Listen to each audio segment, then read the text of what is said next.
एक महात्मा ने जीवन भर हरिभजन कीर्तन किया था। उनके आश्रम के सामने एक तालाब था। जब उनका अंत समय आया तो उन्होंने देखा कि एक बगुला मछली पकड़ रहा था। उन्होंने बगुले को उड़ा दिया।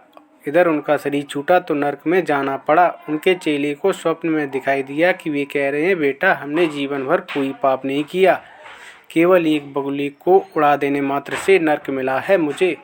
लेकिन तुम सावधान रहना, जब इस शिष्य का भी शरीर छूटने का समय आया तो वही दृश्य पुनः आया। बगुला मछली पकड़ रहा था। गुरु का निर्देश मानकर उसने बगुले को नहीं उड़ाया। मरने पर वह भी नरक पहुंचा। तब एक गुरु भाई को आकाशवाणी द्वारा पता चला कि गुरुजी ने तो बगुला उड़ाया था, इसलिए नरक गए।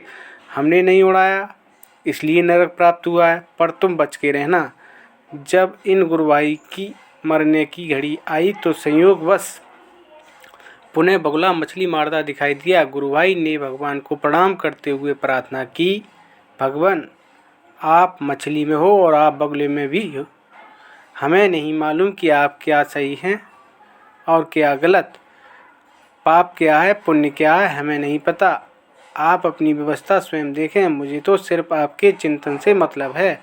बस इतना कहकर जब इनका शरीर शांत हुआ तो वैकुंठ की प्राप्ति हुई। श्री नारद ने भगवान से पूछा, भगवान, अंततः भी नरक क्यों गए?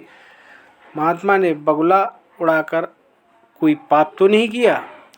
बगुले का आहार मछली था, पर गुरुवर ने उसे उड़ा दिया। भूख से छटपटाकर बगुले का अंत हुआ, अतः पाप लगा, इसलिए उनके नरक जाना पड़ा।